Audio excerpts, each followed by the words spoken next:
ladies and gentlemen, thanks for staying around, and we got our main man here today, the man who was the reporter during the Wytheville UFO wave the entire time. This is the guy who was responsible for getting the story international circulation with the UPI, and probably had more sightings than any single person during the entire wave.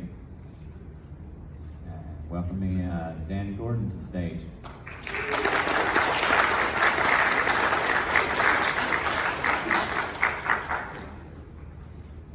Thank you for staying. I know it's been a long day, and hopefully you vendors have had a good day. Because you never know. You know, when you go to a conference or a festival, you don't know if you're going to sell one item or everything you got. I've been to those conferences and watched people struggle both ways. But you'll have to bear with me if my voice goes in and out. It's been a little bit over a year ago, I got diagnosed with cancer of the vocal cord, believe it or not. And they said for 32 years I had talked constantly and really never took a day off from talking, probably contributed to my cancer. But praise the Lord, I'm cancer free.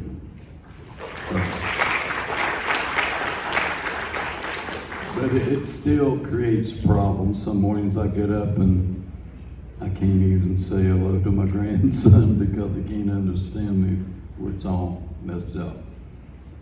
I want to thank the two folks that put this thing together, Robin and Brian. Can you give them a round of applause, please?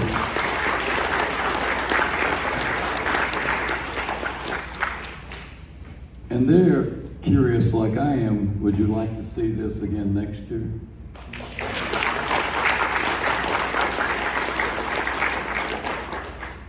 Because I had the easy part. They just asked me would I talk. And of course, for 32 years, that's what I did for a living. So sometimes asking me to talk can be a little laborious for the people that are trying to listen. Oddly enough, 35 years ago, in October, I was just a person that worked at a radio station. Didn't know nothing really about UFOs, did not care about UFOs, had never seen a little green man or nothing to that sort. But I did daily news. I did daily news 15 times a day at the radio station. And so Sheriff Wayne Pike, who was a friend and a guy I had a good rapport with, we were talking about some arrests. And you got to understand, in Wytheville, somebody stealing a bicycle was a news story.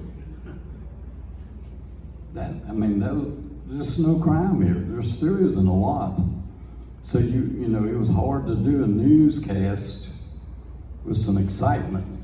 So he and I would talk, and at the end of a news story, he would say, Danny, I've got one that maybe you'll be interested in. And this time, I wasn't ready for what he had. He said 5 policemen, including some of his officers, had seen UFOs in Fort Chiswell in the area of exit 77 and 80. And of course I said, could you run that by me again? Once he convinced me, then of course the first thing being a good radio newsman, I wanted to talk to the witnesses.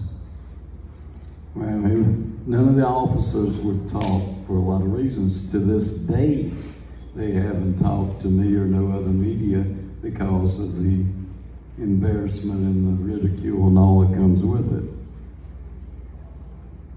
Well, I thought this was a one-time deal, and next time he had a report from a couple from Ohio who reported that a UFO had run them off the road down in Fort Chiswell.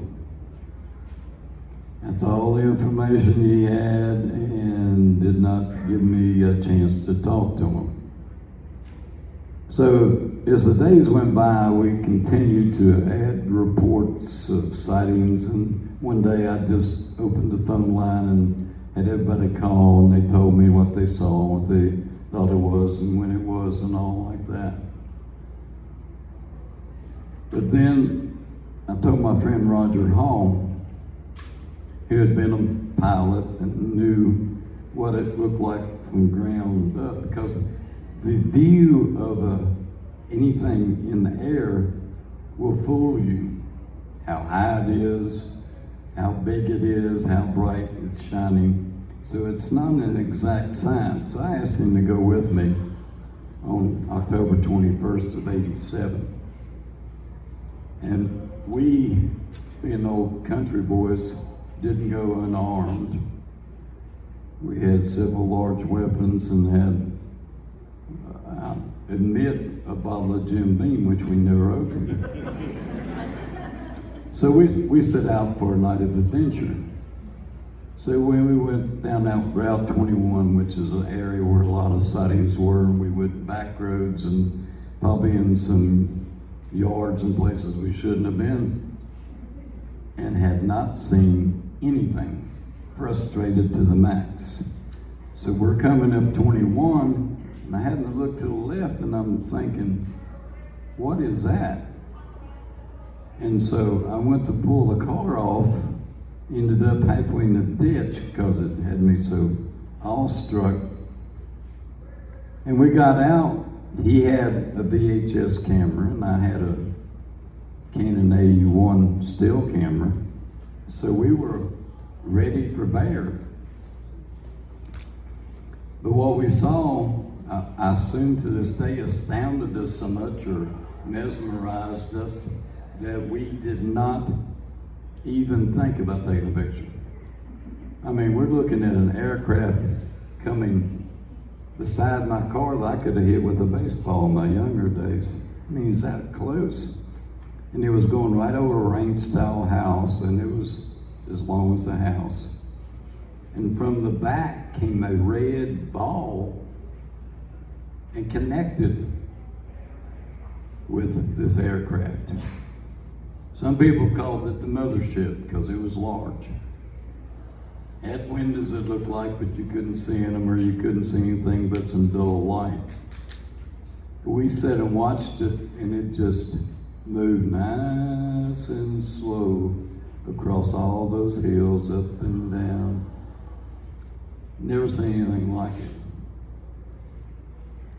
And then, of course, we fussed at each other all the way back because we didn't get a picture. So we decided we'd have to look again.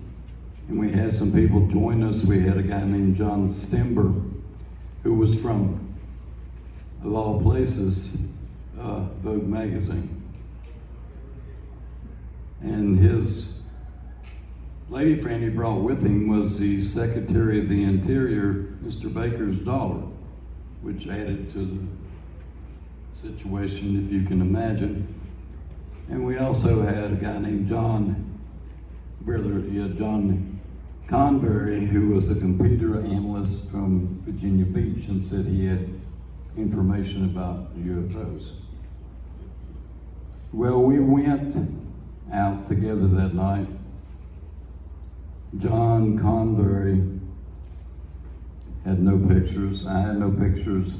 John Stember took some video stuff that immediately he mailed back to New York before we got to see it. To this day, I've never seen it. But we had a press conference that I called on my own, which probably should have cost me my job, but we took a chance and had, I think we had 4 or 5 TV networks. We had a National Enquirer. We had every Tom, Dick, and Harry in the newspaper business. And we had a press conference. And for what you know about press conferences, you see the president with press conferences, and he has scripts.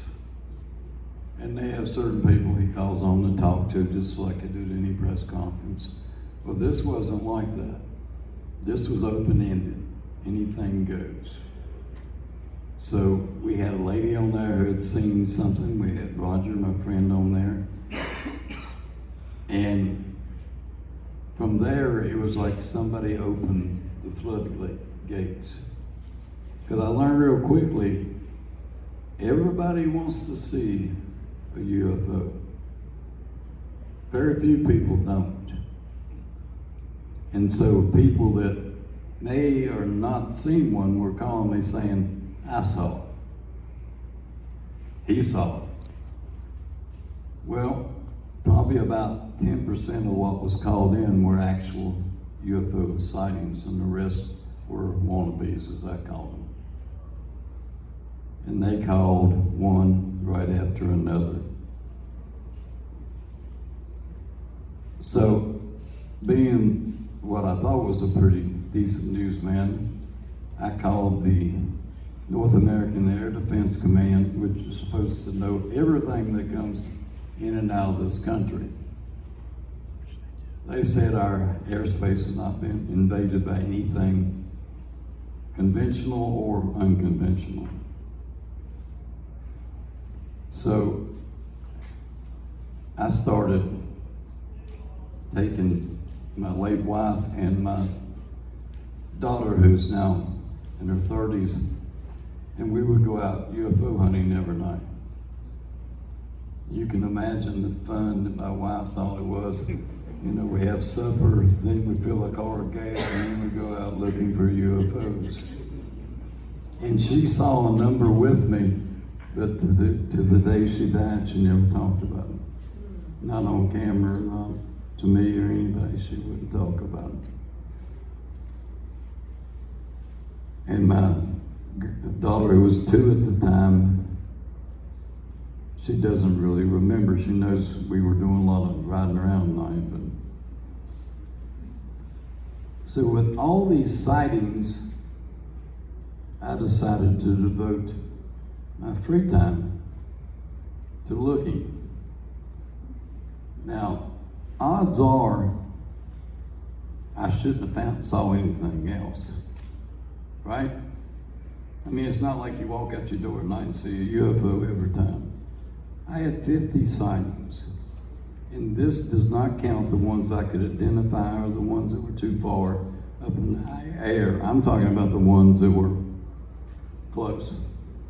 I had one at Rowan Lake where whatever was above me was so bright the lights blinded me, and the next day I had conjunctivitis of the eyes, which is where your eyes get inflamed from bright lights.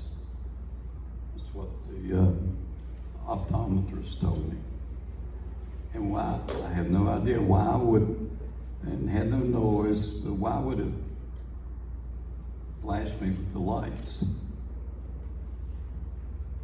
Up and down the road, I saw a flying orange box. You ever seen a flying box?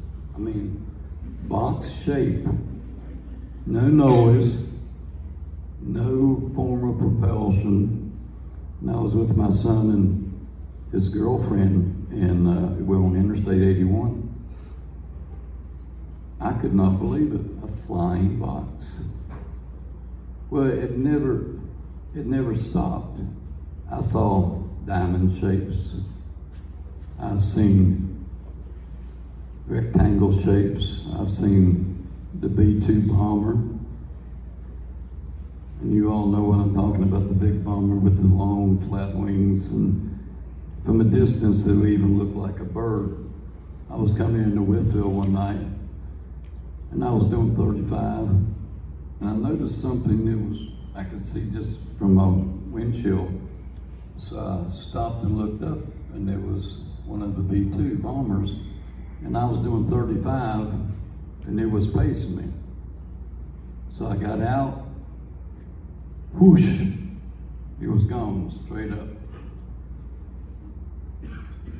So I'm asking myself, what in the world that I stepped into? Because I mean, it was getting pretty intense. I couldn't sleep at night because people were calling me, because at that time I had a listed number. Had a state trooper call me one night from the dispatch center, said, "We think we see your UFO." And he told me, and I went and looked, and I went and got my almanac and told him he was looking at Jupiter. He wasn't real happy, but that was a fact. So I decided that I needed to get some expert opinion on how to discern a star from a UFO and a planet from a UFO, the space station from a UFO. And so we had a lady come here named Barbara Finney, and I think Mr. Katz has caught up with her. But she was very, very spot on. You look at a star and you watch a star when it's coming up in the horizon, it moves back and forth before it finally stops. So it looks like you got a moving object, but it's just a star getting to its place. And she would show us satellites overhead. And I have to say now, there's so many satellites up there that you can't pick the satellites from apart from the UFOs that there are in. The space station you could see on a clear night. And our friend, I don't know if I want to call him a friend or not, but he's trying to be our friend. I reckon the gentleman with all the money, he's put up so many satellites. It's estimated there's a satellite about every 8 feet all around the Earth's atmosphere. Well, with all those satellites and all those cameras, how do they not catch anything coming and going in our atmosphere? Never hear a thing about it. And now the Russians just sent up another satellite. So the whole ring of the Earth is covered with satellites. Now, a lot of people, no offense, get confused with satellites and UFOs. Every now and then you'll see 16 of Elon Musk satellites in a row. 16, like a semicircle. They're all satellites. Yet people report them as UFOs. Even some of the police get confused. But over 35 years, I've had 50 sightings that I cannot account for. Now I've seen, one time there was a group out of Tennessee Air National Guard, and they claimed one guy said it was refueling. Well, I called his boss and he said if he's refueling at that low of an altitude, he's lost his job. He said, we didn't report any refueling in that area. Yet they tried, whether they were doing it because of government or what, they tried to say everything in Wytheville was because of refueling. Anybody ever seen 2 planes refuel? Watch it. I mean, it's pretty easy, obvious. I even went to an airport and found out when they was going to do a couple just so I could reimagine what it looks like from the ground. Once again, when fall rolled around, this same group, for whatever reason, said, well, there'll be more UFO sightings because they're refueling. And they've tried that for years, that it's refueling or it's somebody has been drinking. That's the reason I mentioned the look that my friend and Roger took. We took it because we planned on not seeing anything, and we was going to have us a drink on the way home. Didn't drink any of it because we were so dumbfounded about what we didn't do. And you can't help but be paranoid when you start having black cars with Navy tags on them follow you home. And they follow me home day after day after day. No reason, I didn't know nothing major that I thought, yet they were always around. We even had a NASA truck here one day. You could read it on the side. It was one of those like cargo vans. But I always wanted to find out what it was before I left this world. I hoped I could do it before I retired, but it was obvious that wasn't going to happen. But can you imagine, I was to the point where because I was being followed around, I started carrying a 357 in my briefcase. You know, it's a dangerous weapon. It's not something that normally you should have in your briefcase. Well, I replaced my camera with the 357 because there wasn't room in the briefcase for both. Now, I don't know how many people here know Route 11 to Row Tree. Before I got to the crossroads, I looked up and I saw a daylight flying saucer. Just like the old type with the saucer and the cup on the top. It come out of a cloud and just sat there. I pulled off the road, no camera. Wouldn't do me no good to fire a shot, you know. About 30 seconds later, it goes back up in the cloud and it disappears. Well, clouds are not solid. They're not made of anything where you can hide. I sat there another 30 minutes and it never showed up. So, how did the UFO come out of a cloud, show itself to me, and then disappear? I've never found an answer. Those are the ones that really somebody needs to be looking into. At least I thought so. And during these times, I was getting phone calls from the Pentagon. Now, I'm sorry, but that really confused me. All the things you got to worry about in D.C. and the Pentagon, and you're calling me, and the question was, have you figured out what you're seeing down in Wytheville County yet? I said, what are you talking about? He said, well, we sat up here at the Pentagon having a cup of coffee and talking about you. You know, I'm just an old dumb radio reporter. I don't understand why you're talking about me. And then one time he told me, he said, why don't you try Airship Industries out of North Carolina? I called them. And of course, they were blimps and all that. They weren't testing anything in the area. But I thought it odd that the Pentagon would recommend someone. But the United Press International used to have a convention, much like this one, but bigger. And they invited all the news people on the East Coast, and they asked me to speak. So I started getting phone calls and letters that I shouldn't go, that somebody was going to poison me or something. And after a while, it just starts getting, you know, in your head, you know. So I decided, wife didn't think too much of it, but I left the kids at home and took her. And so at the time, they had a hepatitis A problem with some restaurants in Virginia Beach. Had we gone there and got hepatitis, everyone would have thought, well, they got it. Fortunately, I didn't go. I came back okay. But it's still more than a nuisance to have somebody tell you, well, they're going to put some poison on your car handle, so you'll never know what hit you.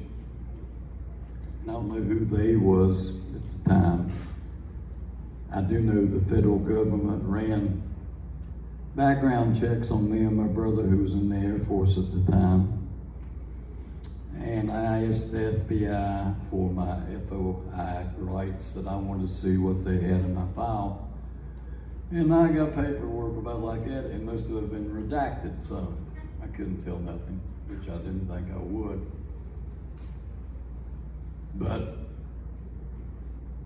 the thinking about somebody always looking over your shoulder is one thing, because when, you know, you're worried about somebody doing something to family or friends.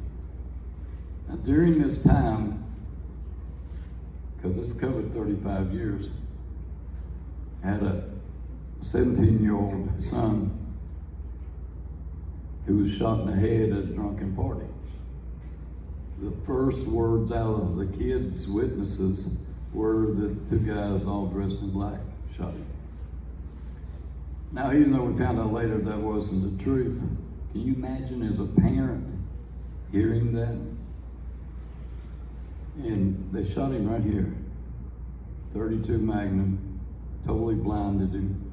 He lived, thank good Lord, but he was blind for the rest of his life. That eat me up, thinking that maybe I was the cause of my son getting shot. And so I shut down. I did no UFO conferences. I had a UFO newsletter. I quit talking about UFOs. Just entirely shut it down. And of course, eventually they convinced me to do the Unsolved Mysteries. But so you'll know, when they came here and asked me to do it, I recommended 2 other stories locally that were mysteries. And they refused to do those. And so they ended up doing the Unsolved Mysteries. And for you folks that think you make a lot of money off Unsolved Mysteries, you can forget it. They paid the radio station $450 to use their site to film. They gave me 4 hats and 4 t-shirts. I offered to play myself and they wouldn't pay me. They paid a guy out of Winston-Salem $350 a day to play me in Unsolved Mysteries. My daughter, they gave her a $50 savings bond to play herself in one of the scenes. She did actually get to play herself. But all this, like, you know, as a newsman, if the fire alarm went off, I got out of bed. If there's a bad wreck, I went to it. If there's a bad crime trial, I went to it.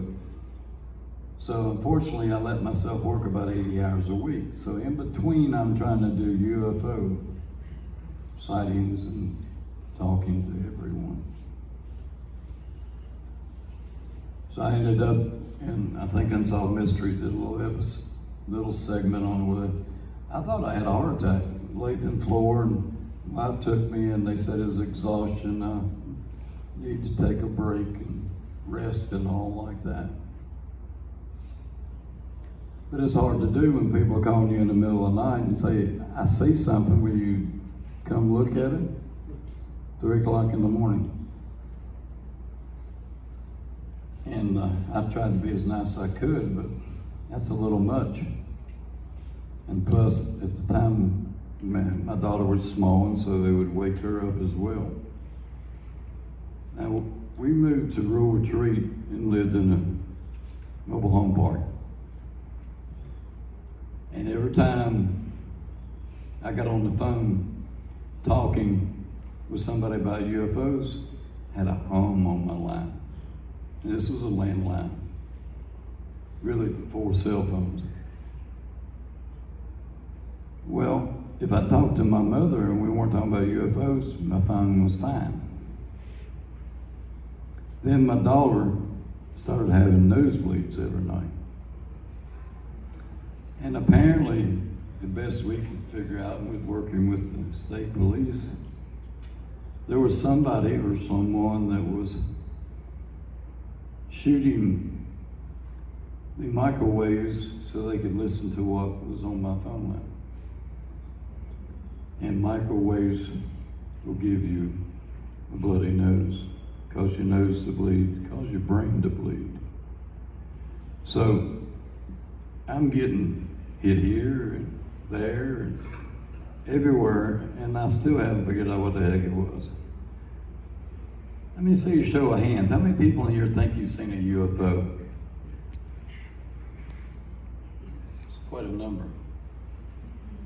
Now, do you know what you do when you see one? What the first thing you need to do? And I always try to impress this before I forget it. You get something and write down the date, the weather, the time, the place. And then you take anything, if there's mountains around, anything else that's going on that you can make a comparison, and you can take like this, and there's a formula that will tell you about how big it was. But so many people see something and they'll tell me 20 years later, but they didn't write anything down. So how many that said they saw something have actually written it down? Let me see the hands that, see fewer hands. Please write those things down. It's important that you keep up with what you see. You never know what you might see flying around. Now the first thing everybody says, it's the military. The military told me time and time again it wasn't them.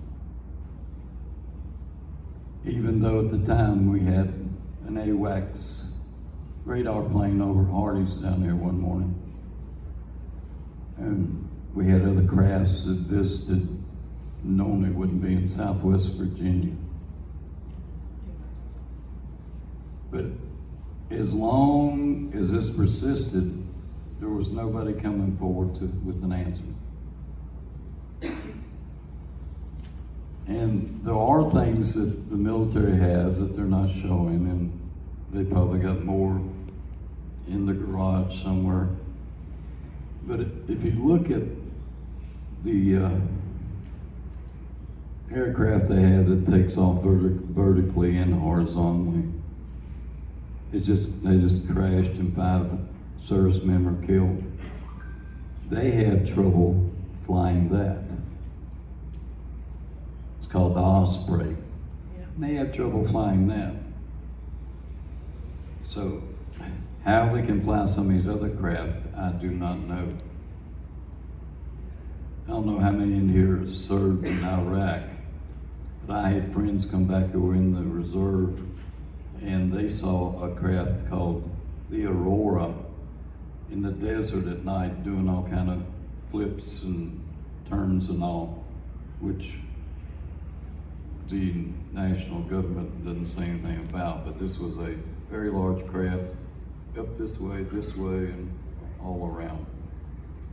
So whether or not we believe our federal government, I'm not sure. But for 35 years, and especially during the time when I was fighting cancer, and I had a heat stroke once, you start thinking about things real hard and logically, and naturally you wouldn't think of UFOs as being logical. But they are when you start putting together the pieces. And I've come to the conclusion, without a doubt in my mind, that there are connections between things like people that go lost, Bigfoot, and other things that are all connected to the UFOs. Now stay with me now, because I know some of you will think, oh, well, Danny's been drinking something. You ever hear of a parallel universe? There was a very smart man who spent his life in a wheelchair that talked about a parallel universe. He's gone now. And I've had other people, we've talked about it. But a parallel universe is a universe right beside another one. Bigfoot, nobody catches him, nobody shoots him, nobody gets close to him. You know, the average Bigfoot is supposed to be 8 to 9 foot tall, size 20 foot, bigger than Shaq. And he's not very fast, he can't be. And he runs through the woods. So wouldn't you think that the Bigfoot would leave a big trail? right up to where he was going, because he's running through brush. You ever run through brush? You know, it leaves a trail, or even a dog running through it.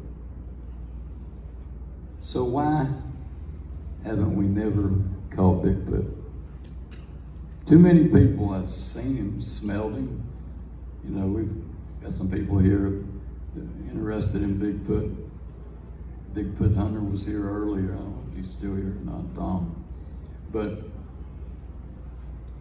just think about it. We've got heat-seeking night vision that we can take and see something moving, something large moving in the forest or whatever, but nobody can ever find Bigfoot or Yeti or whatever you want to call him. But think just for a moment for that. In 1866, there was a ship that looked like a ship you would sail in the ocean, and this is documented.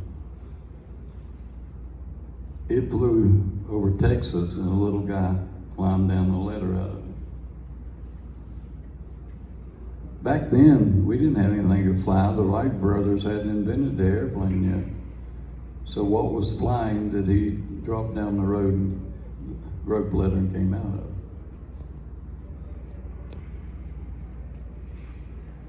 In 1947, when the crash occurred in Roswell, if you notice, if you start highlighting it, things that happened after 47 are pretty darn amazing. Of course, we already had perfected the atomic bomb, but there were a lot of other things that came right along after it. So where did we get that knowledge? Did we get it from the aliens? Did we get it by reverse engineering their ship? Excuse me. So I got thinking, logically, I believe that we've had some aircrafts crash and they've been recovered. But I don't believe we've recovered any aliens. Let me tell you why. You and I cannot ride an aircraft made today to Jupiter and back.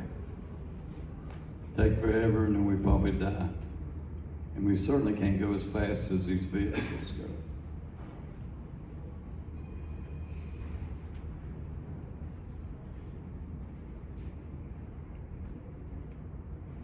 I want you to stay with me, because all this ties together.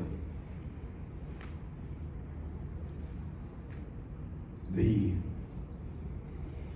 people, or whatever they want to call them, that they've captured or found in one of these ships, are not people at all. They're people as far as what science is doing right now and making artificial life. So let's say you're sending 2 of these artificial life people on the plane or the saucer. You don't send flesh and bone, you send people, if you want to call them people. And when they cut them open, they're not like us because they're not us.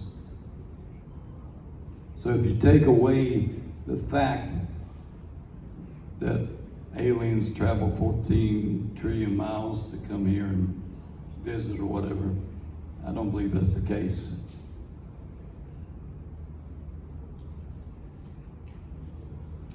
Now, according to the last census, 800,000 people a year in the United States go missing.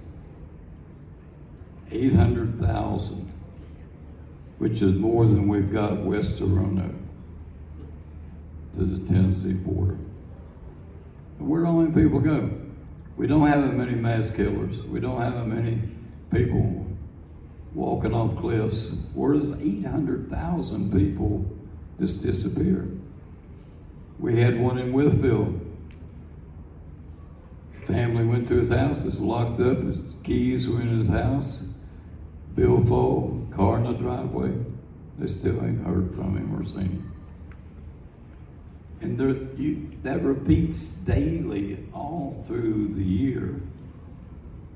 Now I'm tying all this together here, so I want you to pay attention to me if you will, please. So you've got people disappearing. Where are they going? Where are they going? We got whole airplanes disappearing, and they'll say, well, some kind of sonar messed up or whatever. They can't find them. If you start talking about a parallel universe, and you've got what they call holes in the universe, and as the scientists talk about it, these are holes that form naturally and unnaturally. The ones that form unnaturally is where you or I might fall through one. Now I know theoretically that sounds pretty far out, but when you think about this, then the natural ones are the people or terrestrials or whatever you want to call that are coming from one parallel universe to the other. Somehow they activate them and they know where they are. So if you take a parallel universe and everything that we see now is ahead of us. People see a flying saucer, they see this or that. It's ahead of us technology-wise. But little by little we'll catch up.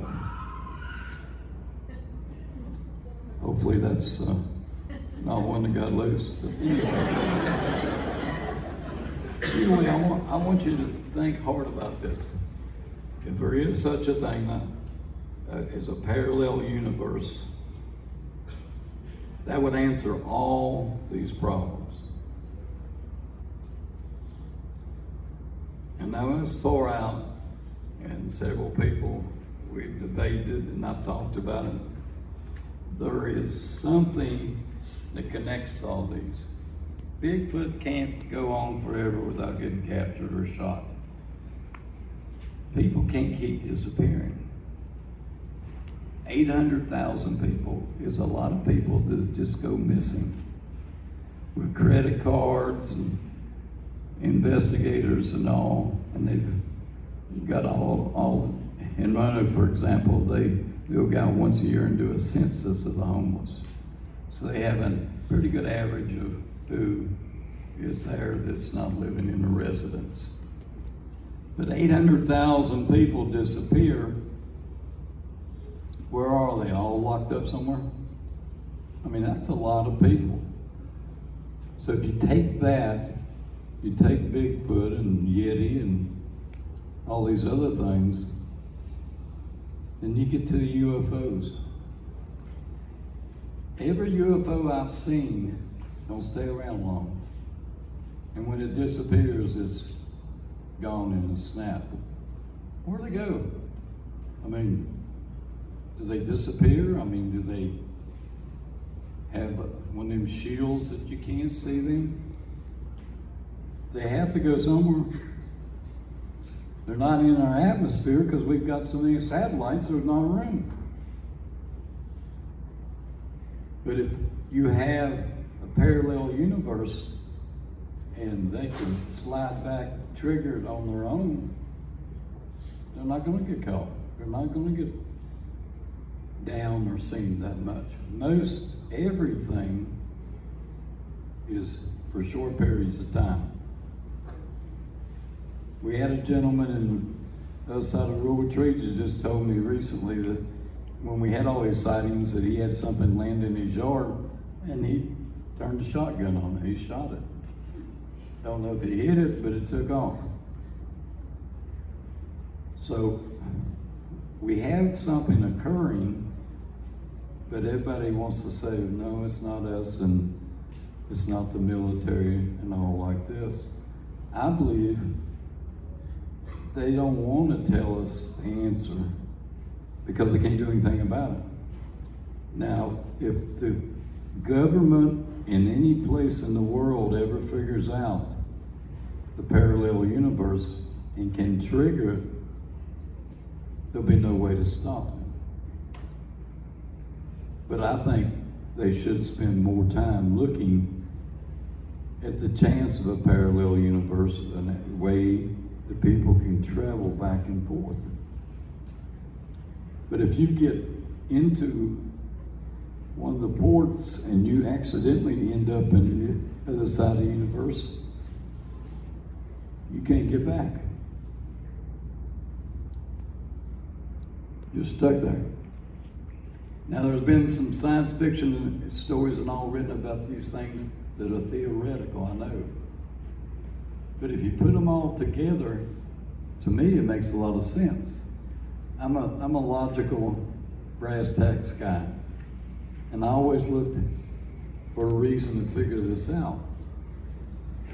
The only way that I could see the 50 UFOs I've seen disappear so quickly is they would have to have somewhere to go. Well, they can't go in the sky because somebody else is going to see them, or they're going to take in somebody get a good picture of them. But think about it. Are they connected?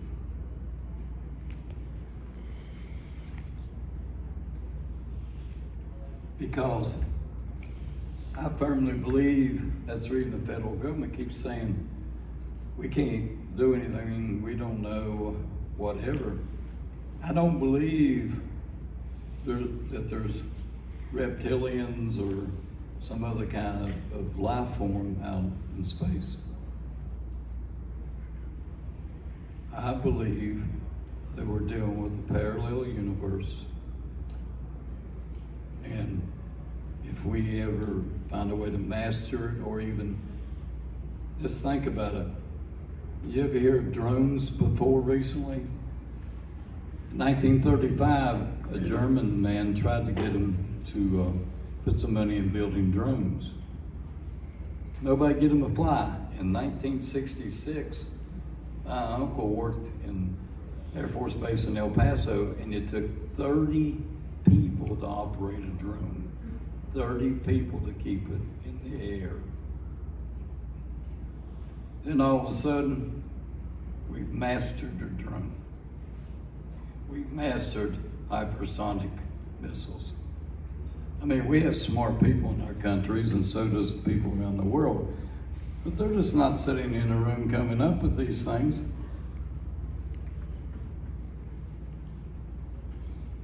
And I'll be glad to listen to anybody that has an alternative idea where all these things connect.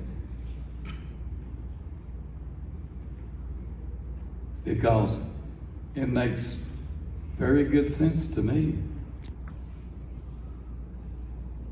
And for 35 years, I've tried to figure out what the connection was.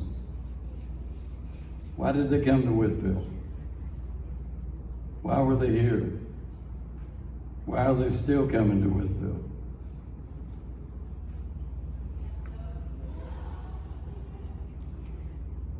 The military says they're not a threat to us.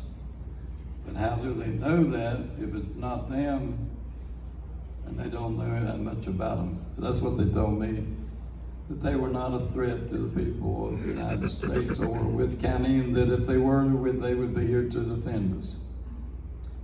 Now, how do you defend? You've seen the pictures on TV where they've had naval vessels and airplanes that had one in their sights. They couldn't even keep up with it. So how are they going to do anything with it? So all I'm doing, and I know there are some people probably think I'm crazy, which I've been called that before, but if you put the logistics together, I believe there's things that are connected, and they all go back to a parallel universe. See, the Bible says God made man in his own image, and he did. That doesn't mean he didn't make a parallel universe with the same people. But it doesn't say anything about reptilians or lizard man or whatever. And I have no doubt that some of those things exist, but they exist, I believe, because in our parallel universe, they make those things. And they're like pets or whatever. So, my question to you is, does that make better sense than what you've heard before? Because I have not heard anything that made any sense to me. And when you tell somebody that Sam so-and-so disappeared, we don't know where he is. I mean, not every child runs away. Not everybody leaves their family. Some people just flat disappear.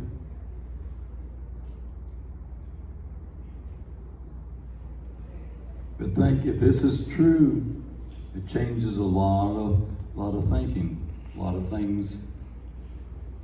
People be looking at them different if this is what is going on. Because we would have another part of our universe where people have gone that we don't know they're there.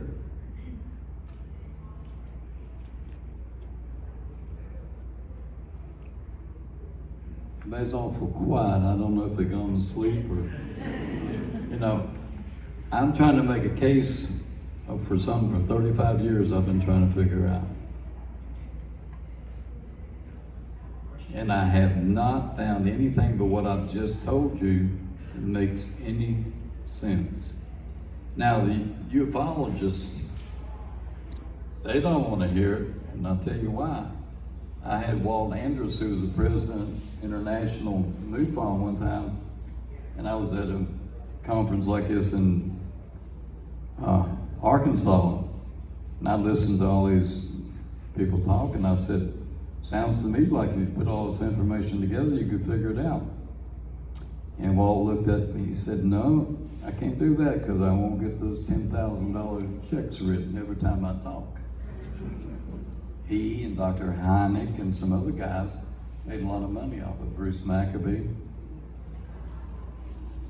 So, I mean, these are the people, and a lot of them are connected to the government, just like some other organizations.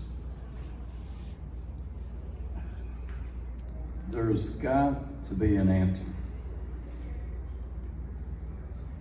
And I honestly believe the answer lies in the combination of all these things.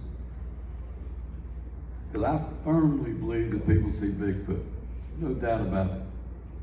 I firmly believe that people see giant black leopards because I've seen one. And by the time I called the police, it was gone, and the culvert behind him was too small for him to get through. But I saw on Thanksgiving Day. So normally if you put all these things together and all this evidence and all, you expect to come up with an answer, right?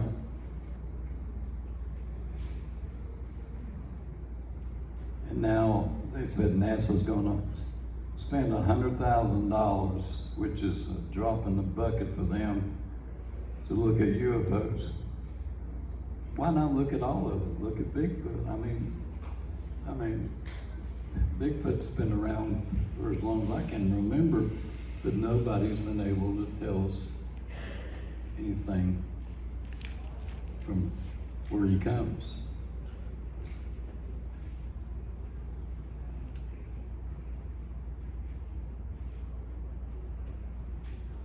Question? Yes, sir. How many different types of craft, of your 50 sightings, how many different types of craft do you think you saw? Every kind imaginable. And do you think these were transportation craft from this other dimension? I have no idea. You know, to watch a a square orange craft fly was phenomenal enough without thinking who's in there, you know? A lot of, like the triangle and a lot of what you said are things that people have seen all over the place. And so I was wondering if you saw some outrageously different things that you've never heard anybody talk about. And at that time in Wytheville, did anybody know about Roswell back then? Well, you know, most people, you know, Roswell's the most famous UFO deal there was, or is. I've talked to some people that have been to Roswell and talked to some of the survivors from there back years ago. And I talked to some people that went and investigated the Sirocco incident down there. I've been at enough conferences and talked to enough people, I don't know if you ever heard of the White Sands incident. In 1952, a soldier on that base, which was for secret aircraft, he missed the bus to town to go to the movie. He wrote a book about it because there was an aircraft landed on the strip. A voice told him to get in, and it took him for a ride all across the country, Chicago, New York, and back again. White Sands incident. Now you can't even find the book on the internet. But I met the man who wrote it, and he was as sane as anyone in this room. But I don't think the size or the normality of the crafts make that much difference. The problem I have is when you're looking at something so small like a speck, it's hard to imagine what that is. No matter how big your magnifier and all, it's hard to tell. Just like the average person will be driving down the road and going in curves, and if Venus is out, it's easy to think Venus is a UFO following. Very easy. Mr. Newfound man, you're shaking your head. Oh, that's been done at Denver International Airport. Tower planes cleared Venus to land, so that happens. Yeah, lots of people find the stars and things. Any other questions? Yes, sir. Did you get any local reports of abductions that you could discuss? No. That's the reason the guy from the National Enquirer didn't do a story. Yes, sir. In all your sightings, did you ever experience any missing time? Not to my knowledge, no. I got used to checking my watch every time. Because I did. Can you remind us where these pictures were taken? All right, I forgot about those, I'm sorry. These pictures were taken out here at what used to be Rose's, now it's Food Line on the far end of town, North 4th Street. And these are 4 consecutive shots that I took. There was a school bus load of kids in Floyd County, and they called my attention to it. And I've been out there Christmas shopping with my family, and I had ordered some 3600 speed colored film. And I put my elbow on the top of the car and ran it down to about, I think, 1/32, and took my time, breathed in and out, and got those 4 shots, one right after another. Now, if you look at these, you can see some space between them. This is it as it's going away from me. But the CIA supposedly and the Air Force came to see me, and we measured these things, and they said without a doubt it was 4 aircraft. Because you can see the space between them, which you can. But somebody, that's the ones that broke in my house and stole the negative. Don't know why, but fortunately, the pictures that you see were in a safe in a friend of mine's office where he did picture photography development. Now,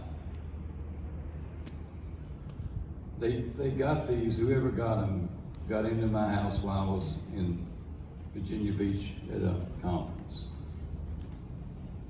and there wasn't anything else taken. I had state police go over my house. They said it's obvious whoever broke in either used the key or knew what they were doing. But as far as I'm concerned, I don't see nothing there to break in a man's house for.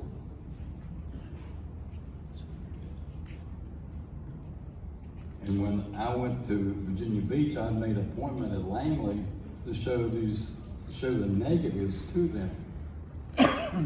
And when I got there, they said that the colonel was busy and he couldn't see me. But if I leave the pictures with them, they'd look at it. Oh, yeah. I'm not gonna do that. But yeah, that's one reason that it didn't take much for me to say, forget this. Because, you know, my friend that went with me on that one sighting, they audited him for the first time in his life. You can't tell me that was a coincidence. Any other questions? Yes, sir. You had mentioned during your book signing that I asked you whether there are further sightings from 1982. You mentioned as early as last week. Are those any different than one prior as far as characteristics go? No, most of those were in and out of the same things. There were a lot more of a triangle shape, which is more likely a government aircraft, I would think. I don't see flying saucers and the V shape being the same vehicle. I just don't. Yes, ma'am. Why so many sightings here? Do you think it's a portal or there's maybe other people in it? Well, I do know that the people from that do all the national security and all visit here quite often to check our bridges. There's bridges like the bridges that go over New River down in Fort Chiswell. If those bridges were knocked out, it'd take years to put them back, and transportation would be a mess. But I don't think whatever's visiting here is looking at blowing up bridges, but I do know that the federal government is visiting here looking at the interstate system. Yes, ma'am. You said that they kept telling you it's because of refueling a lot of the sightings. Do you think maybe the distance here has anything related to Richlands? Because Richlands has a lot of stories about, you know, the refueling of tanks there. It could be, but now if you'll go on the internet, I forget where it is, it'll show you the training routes that they do out of Langley and out of Oceana. And you can look at those and see where they go. And like right now, when things are getting hot in the Mideast or somewhere, there'll be more training flights through here and more low flying flights and more cargo planes. We had a lot of C5s through here at that time. I lived in Emory, so the planes would do that, especially like during the desert. Well, see- shield, they would fly really low. Right, yeah, I think I told you in East Tennessee, there's a radar system, and part of their training is to fly under it.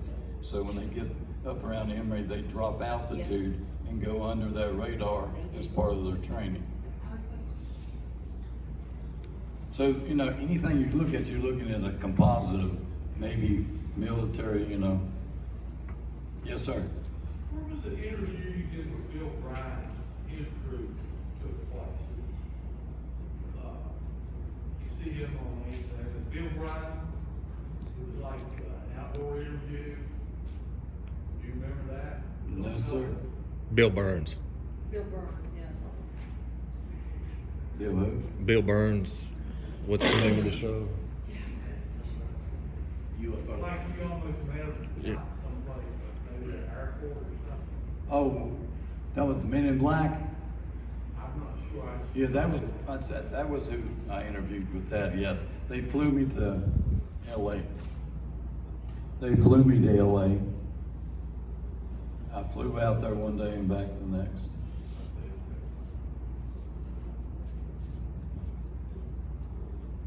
Any other questions? You're saying that the government pays a lot of attention to the bridges and stuff around here. Do you think that's indicative of some kind of base somewhere, underground facilities or? Well, there's a story out in a Nebraska truck stop that a truck driver talked about dropping a load in Big Walker Lookout Mountain. And that's a possibility. Is that near? Yes, sir. Because the trucker said he came up to a portal, like a opening, got out, they had him get in a four-wheeler and go down a little alley or a lane in the building, and they put the truck through, unloaded it, and he picked it up on the other end and left. Several people have told that story. And very possible, because there is a base underground, at least it was, in Mount Airy. And as you come out of Mount Airy, you go up a hill, and there's a field over there. The guy I used to work with in radio, he's gone now, but he as a child would watch helicopters land there, and the ground would open up and people would go down in it. And then they go back up and it would look like a regular field. So we probably in the mountains have all kind of bases and operations we don't know about, you know. The Russians trained here at one time in the mountains in Big Walker, because the sheriff of Wytheville County showed me the document telling them not to be concerned. And I asked why the Russians, and they said because if we ever have civil unrest, that American soldiers won't shoot American citizens, but the Russians would.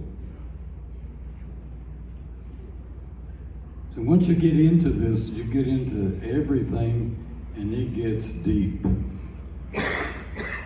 And I don't mind talking to anybody about anything, but I was at a meeting in Charlotte, and the guy was adamant that Germany won the Second War, and that Eisenhower had signed a peace deal with the aliens for Germany to run this country from Germany, and we would still be the United States. Now, that's pretty far-fetched for me, but this guy believes it now. So far I haven't met anybody here with any of these stories, but there's stories that people believe and will fight you over them. So it's not a matter of did it happen, it's whether or not somebody believes it. Now, without a doubt, I could probably say at least two of you are federal agents. That happens all the time. You might be here on vacation or whatever, but you know, that happens as part of these things. I've been followed from conferences, you know, all kind of crap go on. So that's one reason this may be my last, because I'm tired of the hassles. I mean, it is ridiculous when they call my radio station and FCC tells them no more UFO stories. Why? I said, what if one lands? We don't care, we're not accepting any more stories. So they cut me off. Fortunately, things started to wind down then, but that's the way the national media, which is technically controlled by the federal government, all this stuff comes out or doesn't come out. Any other questions? Did anything I say make any sense? Yes, ma'am.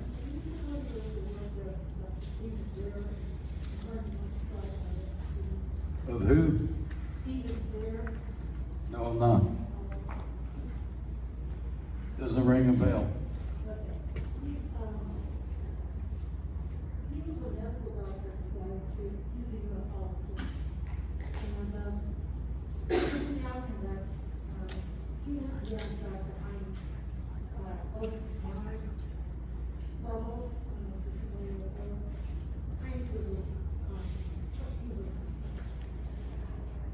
physics professor at Ohio State. Okay. Anyway, he's trying to conduct, he's close to having inviting aliens to For those of you who have read the book, either the old one or the new one, I had a doctor from Kansas call and tell me that he was communicating with an alien and he wanted to prove it to me. So what he did was he said, pick out a scar on your body that nobody basically knows much about it, and I will tell you the exact length of the scar and where it is. I don't know why this guy called me in the middle of the day. I said, call me by 5 o'clock. He called at 5 o'clock and he said, it's in your right hand. I said, no, sir, no scar. Well, I'm looking at the hologram backwards. He said, it's in your left hand. But then he told me to the exact measurement how long the scar was. So immediately I called the doctor who operated on that hand in Roanoke, and he said he never saw me. Dr. Brooks. I went down and called him on it and asked to see the file. I've never seen you before. He operated on my hand in 1972. So I mean, you start wondering how many